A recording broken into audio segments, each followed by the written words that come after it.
how would you like to colonize space, dear? Colonization. Colony in space. Colony in space. Pigs in space? Pigs in space. Alright, what happens in Colony of Space, dear? Do I have to? Yes, that's the entire premise and point of this podcast, dear. Fine. I guess. We see the Council of Time Lords looking at a planet and talking about the Master and how he stole something. And they want to use the Doctor to find out if the Master took the thing that he shouldn't have. And they're going to give him his freedom back, quote-unquote, in order to do so. Wow. Big jumps here. And the Doctor and the Brigadier and Joe are hanging out, and there's a phone call for the Brigadier that is like, hey, someone's here that might know where the Master is. And apparently the Doctor made an... Okay. Apparently the Doctor made an entirely new haircut that will get him out of here? Circuit. I meant circuit, not haircut. Hold on. Haircut, yeah. And then Joe finally gets to go in the TARDIS, look around, and she's like, wow, it's bigger on the inside. And he's like, yeah, it's this. And he's like, what does that mean? He's like, that means it's bigger on the inside. And they put the circuit in the console, door closes, that's weird.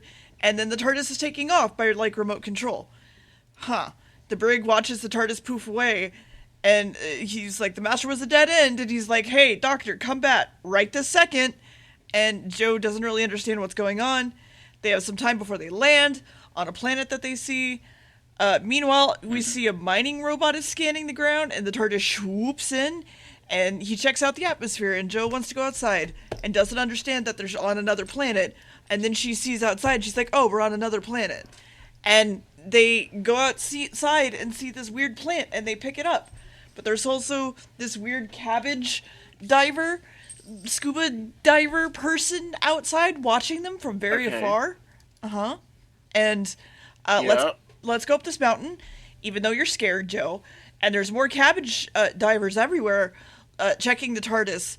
And then they find some buildings over the hill, so let's go look at them. Joe, no, please. Oh, okay, can we look at this rock then? Yeah, sure, says Joe. And then they're at gunpoint. Yep. And then we see a group of people arguing about the wild things around them and giant lizards. And the Doctor is brought in by the gunman, and the leader's like, what? You're here for our minerals. And he's like, no, I'm not. You're a mining operation. And he's like, no, I'm not. And they're going to stay the night and have dinner with them. How nice. And the Doctor stares at some crop records, and he's like, hey, why are your crops all fucky? And he's like, I'm angry at you for talking about this. But here's the thing, you're going to starve soon, so you need to maybe talk about this. Meanwhile, the TARDIS is knocked over and dragged away by some cabbages, and Joe and them are all getting a nice dinner of beans. And the other parts of the group goes monster hunting for that lizard that they were talking about. And then Joe meets a girl who's like, I left in 2471. And she's like, oh, I see. That makes the perfect amount of sense. And then they're friends. And then a couple is seen outside talking about how the crops won't grow and they might all die. And there's some roaring in the distance. And we look outside to see a giant, perfectly made iguana. It's a real-life giant iguana. Giant iguana. No. And then they call for help and shoot at it. But then the woman sees something else and come into the door, and she's scared about it. And then the Doctor is seen talking with Ash about crops and things, and Joe and the other girl go rush in and go, there's a lizard, send help! And apparently there originally seemed to be no animals or insects here, which is weird. And then also that wife and husband are now dead. But then the Doctor goes, look here at this, it couldn't have fit through this door. Why would there have been a giant lizard? And we go back into Earth. There's a bunch of arguments and things happening about if the settlers should go back to Earth or not, and the Doctor comes up and goes, hey, I can help. And he mentions, it's time to fight back. They need to give it a real try. But then the patrol comes in, and they found this guy wandering around. He mentions he was in a colony a long way from here, but he's been wandering for months, and the colonists are dead from lizards. And we also see a cabbage man looking around the dismantled building. but apparently they're friends because when the doctor comes in, they're like going to attack him, but then they don't. And Ash asks them to leave because they can't take their things, and he leaves the doctor alone in the house and heads back. So the doctor's now alone. And then a robot is here and is trying to kill him. It succeeds. Oh, and then Doctor Who was over for forever. Yep. The end. That's the end of the podcast. Anyway, that's the episode. So, the iguana. It was pre-filmed specially for this story. It wasn't stock footage. It was on loan from London Zoo. By all accounts, it was an unwilling TV star, and jokingly, the book says perhaps it had the same agent as the frog from the previous story. Some of the junk in the holding cell within the city has been seen before, like a lot of reused assets in this, essentially. Yeah, apparently the iguana was not very happy and not very cooperative when it came to filming a lot of what goes on in this. Shocking. Yeah, this there's not actually a lot with this episode. It's kind of an episode where there's like only a few fun facts about it, and one of them is just fucking production fell apart. Not really fell apart, but production was delayed quite a bit because of the quarry that they're filming in. Oh. No, not the quarry. Not the iguana, the quarry. The quarry they're filming in, it unfortunately succumbed to the same terrible weather that plagued the previous episode, because they were filmed pretty close together. And so it kind of made it a lot muddier and made the vehicles that they had a little bit oofier, but we'll get to that. What happens in the next episode, dear? A man apparently was controlling the robot, and he calls the robot really stupid and asks what happened, and he's like, well, they haven't been colonized. They're not a colony. He's a mining corporation, and he thinks the colonists are in trouble. And he asks the doctor if he's gonna come with them, and he's like, no, you're coming with me. You're a hostage, so we gotta go. And the guy is also kind of weirded out that colonists died, so that's something. And he's wondering what the other people here also said. He was wondering. The guy who was wondering says the other people here also killed his friends, so everyone still wants to leave. But a cabbage walks in and the guy who's a wanderer draws a gun on him, and everyone is super angry. And they are like, we don't feed the cabbages. We don't want to feed the cabbages, and we don't want to play nice with them. And the leader goes, I'm the fucking leader, so fuck off. And he feeds them. And the doctor and the mining guy are driving, and they find that the TARDIS is gone. Before we cut to the mining ship. The planet is apparently huge and full of rare minerals, and they need to deal with that. So why was it for colonization? That's weird. And apparently also they were lying about how long they were here, but the colonists don't need to know that. And then the doctor turns up, and then he turns on an entertainment machine in the room he's put in, and it's all just war and shit. And then a guy goes up and says, hey, you killed these people, so what the fuck, you weren't supposed to do that. But if you look at this report, we'll be rich, so don't worry about it. So let's go talk to the doctor. And then we find out that Earth is running out of living space, and mining leader walks in and he's like, hey, stop watching TV. Leader goes, you shouldn't be leaving. You should be leaving. You can't colonize here. Something capitalism bad. And then the doctor asks about his TARDIS, and he's like, wait here, we'll try to find it. And instead, they think he's from Earth, and he's coming to check on them, so they should kill him. Sure, whatever. The doctor is told there's going to be a meeting arranged, so let's go together. By the way, can I see the dome that you saw? That's interesting. On the way there, they're stopped by cabbages, and the doctor has a spear fight with them. And Joe and Mary are making food, and the doctor's still missing, and she wonders where he is. And they show the wandering man going around the place, and he also finds out that they only have one electrician here. So wow, hope nothing bad happens to him. And then he fucking dies. And he gets killed by the wandering guy. And he blames the cabbage, of course. He also destroyed the relay circuits, and no one can fix them now. Mining leader calls back to Earth and goes, yo, there's shit here, biggest ever. Come get this crap. It's fucking cash money. And then the original mining guy realizes that they're gonna have to kill the doctor, and he gets very upset, and then stopped when he tries to go help. Meanwhile, the doctor and the murderer guy are driving up. Time to look around this weird house, and the doctor's like, I think this has all been faked. Huh. And then he's like, oh, you don't say. Like this? And he sicks the machine on him. Oh my god. Yeah. So, that guy, Morgan, the security dude, initially the director wanted Morgan to be played by a female actress, but the head of drama serials at the BBC believed that a woman in that role would be inappropriate for a family audience, and that, quote, it would be kinky. That's like menstruation.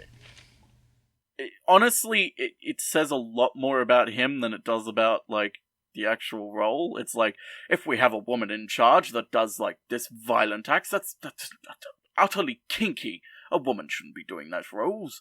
At least not, yeah, apparently, not outside of the bedroom. Apparently everyone involved was like, fuck, what? But they kind of had to... They kind of had to comply because they were already kind of in a bit of hot water with the BBC with regards to, like, the level of violence on the show currently. They were still a little bit in hot water over it, so they were like, okay, fine, whatever. But she had already been signed to the contract, so she still got paid for it. She just didn't have to do the job because this guy stood in and was like, nope, I'm sexist. Great. Also, really weird thing happens in this. Mary says to her father in a scene, don't worry, Jim will fix it. By pure coincidence, this accidentally name drops the title of the BBC show Jim Will Fix It, which didn't premiere until 1975. Jim Will Fix It starring Jimmy Savile, who, if you've heard of him... I haven't. Oh, sweet summer child. He essentially was one of those beloved British icons, and then after he died, it was discovered he was a horrible I know who pedophile you're talking person. About. Yeah. Yes. And so there's a few references to Jim Will Fix It in Doctor Who. I did not remember this one. There's a few in the 80s specifically. There's like a crossover episode that they did. It's not an official episode. We're not gonna watch it, don't worry. Wasn't Jim Will Fix It like a kid show? Yeah, it was essentially like a kids show where kids could write in and be like, hey Jim, I want to do this, and Jim would fix it for them. Like one of them, which is the Doctor Who one, was that a kid wanted to essentially be on Doctor Who.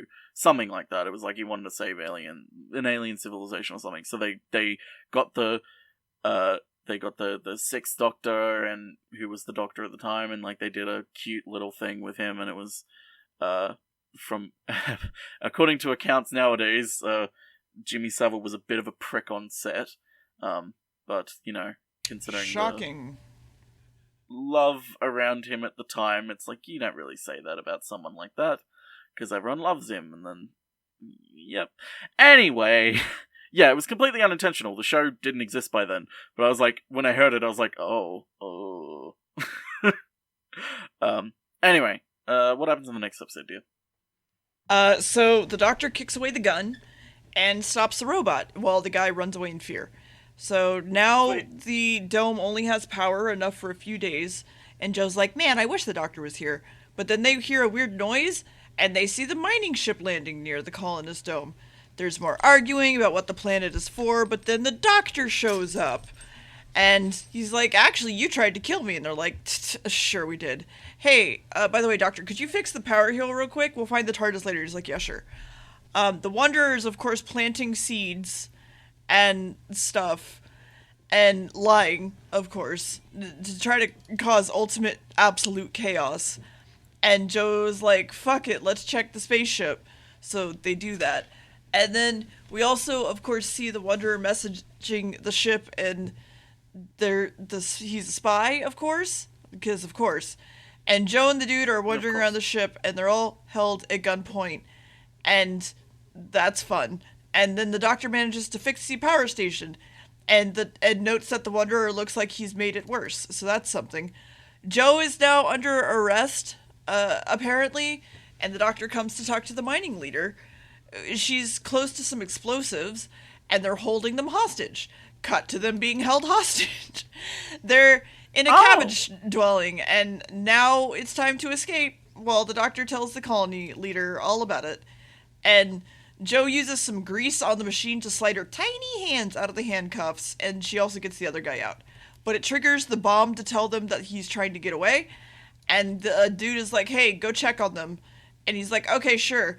And he gets shot, and the guy that was captured runs away, and Joe is caught by some cabbage guys. And we see him run and hide from guards and try to get back home.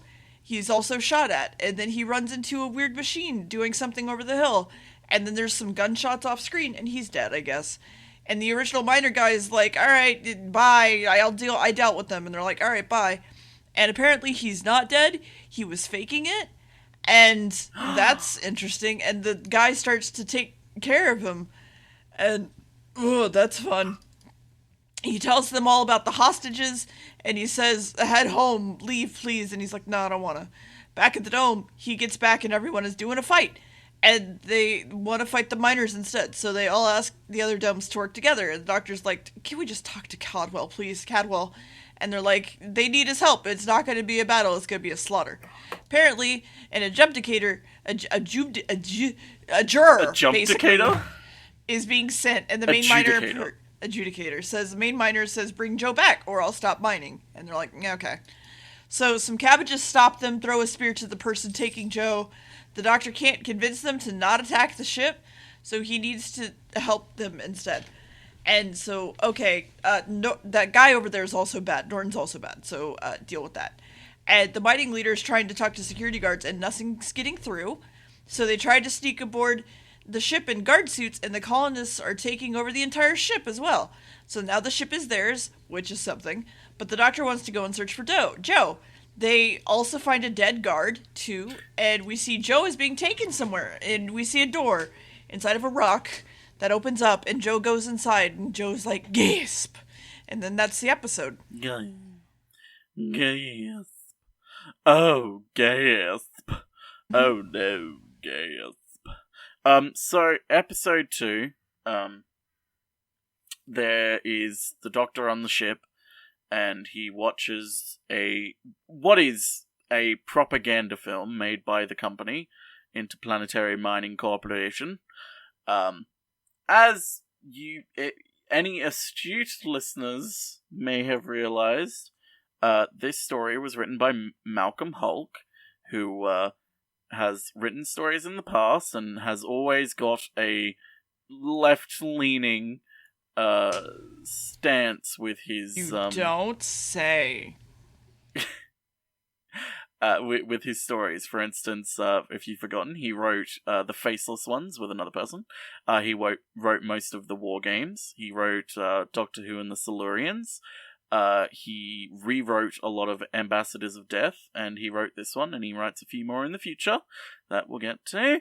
And also some scripts that were just completely not produced because, Doctor Who has a hectic schedule when it comes to producing and not producing schedules. So a lot of this episode is, capitalism bad, which, I'm not one to be, I'm not a fan of capitalism myself, but you don't say! For a show in the 70s to be kind of so overtly anti-capitalist, it's like they say in some of the special features, it's like he he completely saw through everything. He knew that it wasn't the governments that controlled everything, it wasn't the people that controlled everything, it was these giant corporations that controlled everything because they had all the money. And that's where a lot of the conflict in this episode and a lot of his episodes comes from. That borderline class struggle. But, again, Terrence Dicks and Barry Letts were like, you know what? You can write whatever you want, so long as it's an interesting story and it's got a message. And, I mean, boy howdy does this one have a message. But, yeah. Anyway, what happens in the next episode, dear? So the doctor needs to go to the city to save Joe, but he might need to buy Joe back. So Ash is like, I'll pay the ransom, just tell them that, it'll be fine. So another ship lands, it's the and as well as the people on the ship find a video of an iguana that was used to scare everyone, and also a giant claw hand. Whoa! But the adjudicator wants everyone to group up so that he can talk. Yeah, so he can talk to them. Meanwhile, Joe is taken to a person with a very large brain, and it's a very old cabbage. It's kind of cauliflower-like, and the ship is ready to go. And they untie the leader. And one talks about a secret compartment where all their secrets are that also will get them in a lot of trouble. And they're like, oh, open that up. But actually, it's a gun. And then they flip over everything. And of course, the situation flips over. The doctor comes to get Joe. They open the door for him, take him inside. And...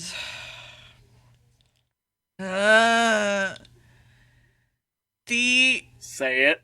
Adjudicator. I don't know why this is such a hard word for you. All words are hard for me. What are you talking about? Adjudicator. The fucking person is the... It's the master. It's the fucking master. I hate it. Don't you fucking gasp, you piece of shit. Fuck off. This is terrible. Master. Oh my god! So yeah, you were saying... So, Joe tells the doctor about the leader cauliflower, and the doctor goes, that's weird.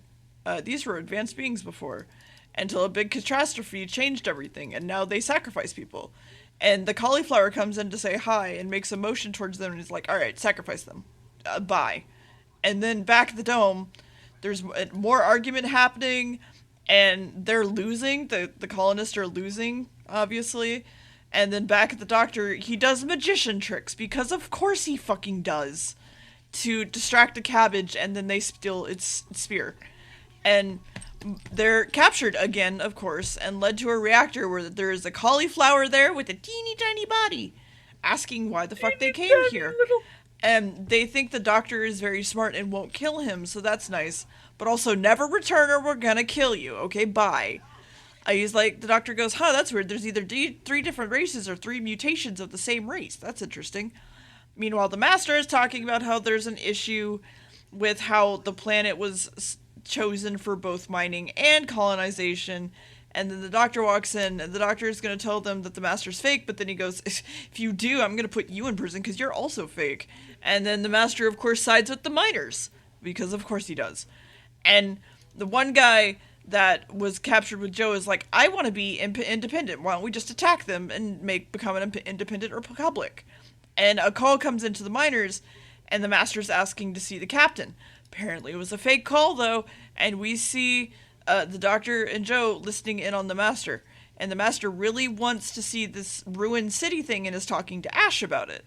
And the dude catches the Wanderer radioing back to the miners, and then there's a scuffle and they break the radio. So he can't talk to him anymore. And then he, goes and stands on the stairs waiting for the gunfight, and he's like, it's a trap! And then there's a gunfight, and the master wants to shoot the doctor, and then that was the episode. That's a trap! That's a trap! True. That's a trap! That's a trap! So, initially, there was meant to be a garden planted outside the dome to sort of show that they're, trying to grow crops and, such. But, because of the terrible rain that was going on, rain basically completely washed it away, And unfortunately, the prop robot that they had was left outside in the rain as well, and because it was, cardboard and plywood, it was completely damaged. Unfortunately, the prop robot does not make a return, which is, such a shame. So, the buggies that they got instead of actual cars, the BBC had lost an £80 deposit on one of them, partly as a result of John Pertwee being rather taken in with them and going on joyrides with them when he wasn't shooting, and partly because of the scene where the rock is pushed downhill as an ambush. Polystyrene rock, so it's completely fine. But, it's, had a little bit too much fun with it. Speaking of having too much fun on it, reportedly, John Pertwee was having a little bit too much fun on set, to the point where, Barry Letts essentially came up to him and was like, listen, I feel like we're not getting much work done because, everyone's having fun going around and, playing practical jokes and everything, and he sort of just kind of clapped back with just, listen, everyone's here on time, we're actually getting the work done a lot faster than normal because everyone's enthusiastic and wanting to work on this. If anything, I think I'm actually helping. Which, I mean, one could agree with him, because, happy workers are productive workers, as we all know, in our capitalism classes. Anyway, what happens in the next episode, dear? Gunfights, and then they take the mining leader hostage, so they win, again. And then they want to send the master back, but he says, I'll help you if you listen to what I say. And the doctor tries to tell them that everything is just a lie, and the master goes, okay, but what aboutism? And the master faked being an Egyptian and disguised his TARDIS as the ship. And the doctor still has the key from his TARDIS from before. And, previous episodes before. And the mining operator calls to Earth to ask about the master. And there's an explosive under his ship, so he really needs to take off or they're going to explode his ship. And then the doctor and Joe enter the master's TARDIS and there's a beeping. And the doctor's like, oh, there's an alarm beam here. So we crawl under it and we're good to go. And off the planet, the miner's spaceship is hanging out in orbit. And Earth messages back and says, this is what he looks like. And they're like, wait, the master's an imposter. And Joe and the doctor find the real objecticator's credentials, so they keep them for later. They never come back up. But they need to find more stuff. So Joe walks out the door and triggers the fucking alarm, of course, which makes the master fill the TARDIS with gas. And the door closes, trapping them inside. The miners have landed again and call their guards together, and the master wakes up the doctor back up in the TARDIS, Joe too. Why did he use lethal gas, though? It's because the master wants the doctor to take him to the city. More arguing about why the colony shouldn't be issued guns, why war is bad. We also see some men being taken out by the miner guards, and they try to steal all the guns back, and then there's another gunfight, and they take the colony leader hostage. And the colony is going to be charged with treason now that they're all captured. The doctor and the master are headed to the city, and Joe is hostage in the other TARDIS. The doctor drops his TARDIS key, though, at the door, and that's something. And then a trial is happening by the miners towards the colony, and it's a sham fucking trial. They're sentenced to either death or to leave the planet immediately. But then the Cabbages drop a huge rock on a car that the doctor is driving, leaving them forced to walk. And then a call is going off for everyone to get into the rocket ship and leave. And then the whole original miner guy, Cadwell, is like, hey, what's up? I'm gonna try to maybe save you because I'm emotional. And then he also brings up to the leader that the spaceship isn't flyable, and the miner leader doesn't care, just clear the area before it explodes. Cadwell is trying to get into the Master's TARDIS and see the Doctor's key. Getting inside and releasing Joe. The Master is then pushing a button to kill Joe, and that's where the episode ends. So Joe's dead? Yeah. Okay. Well, we'll go through the last little bits of information that I have here then.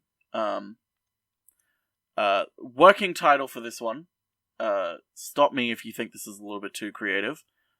Its working title was The Colony, or just Colony. Yeah, I know, a lot of creative decisions made in that one. Also, so the robot that we see throughout this entire episode, or robots technically, I believe there's two of them.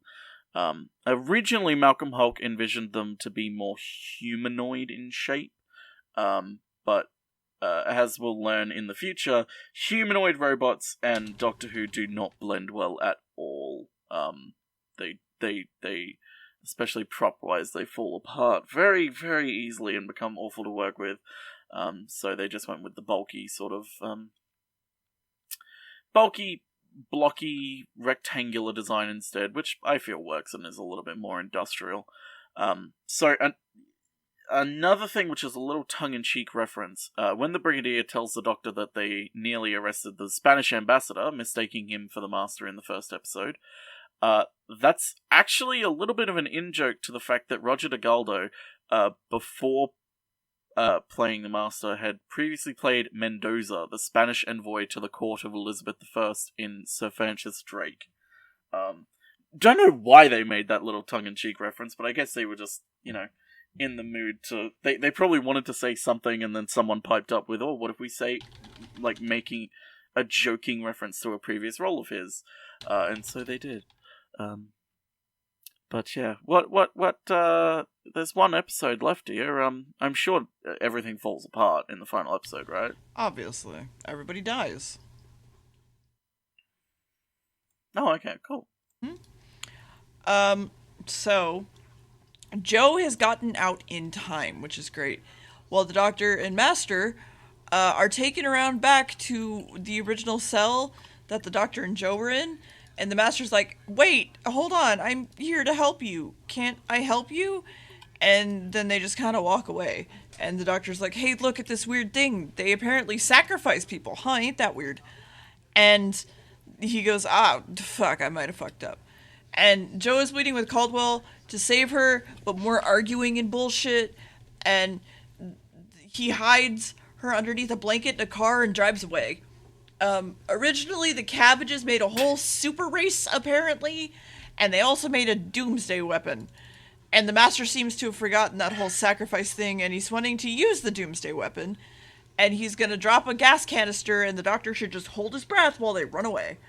And then the colony leader says, what if we just don't leave, to the mine leader? And they're like, well, we'll shoot you if you try to leave the ship. If you don't take off, we're just gonna shoot you if you leave the ship.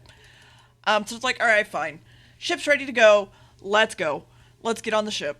But then we see that one guy isn't on the ship. Ooh, he's sneaking around.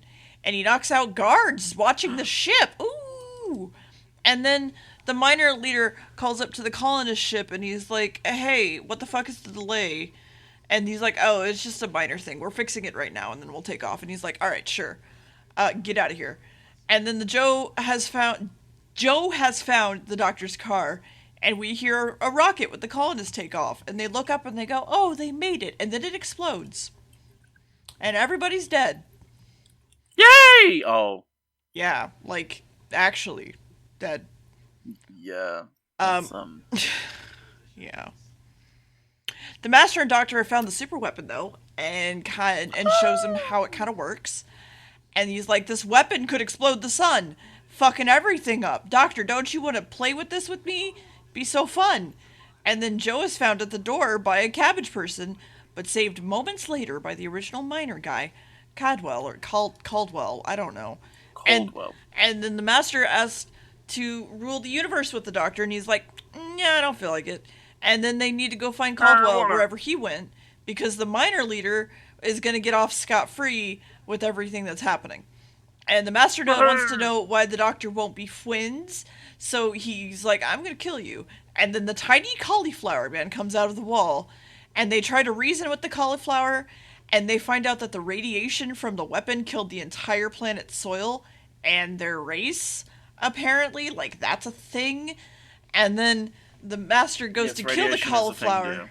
And his gun poofs away. And then he's like, hey, Doctor, blow up the weapon. And he's like, yeah, sure. And then they all leave. And Caldwell and Joe catch the Master, and they keep him captive while everyone runs away very quickly. But then suddenly the minor military is here and taking everyone under arrest. But then suddenly the colonists are here and shooting, and there's a gunfight, and they win. And then the Master also fucking leaves and gets back to his TARDIS, taking off.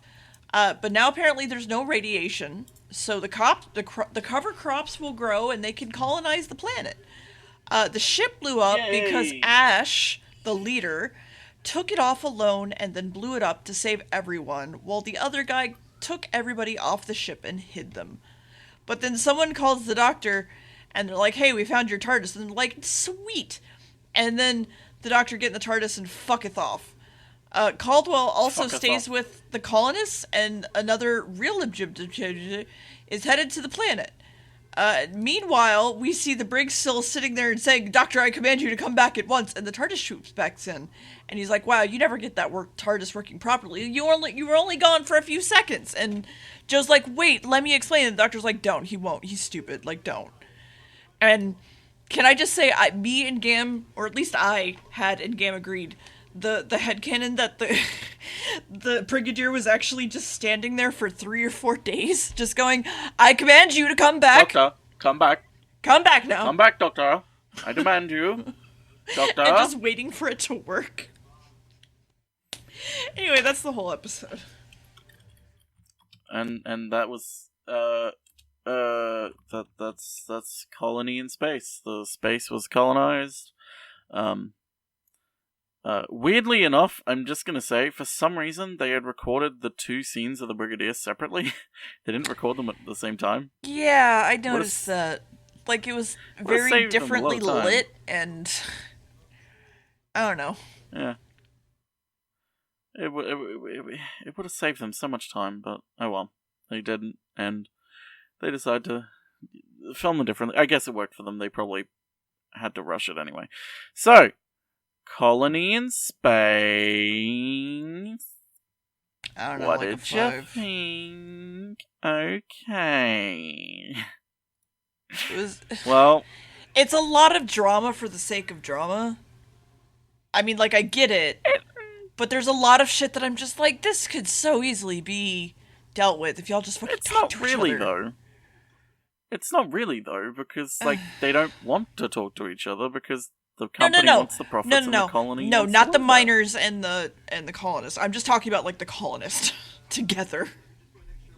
Like, there's a lot of situations where they're all just fucking angry with each other, and it's just like, just fucking talk to each other. Okay, well, okay, so space stuff you're not really into. Alien invaders you're not really into. How about, dear, the occult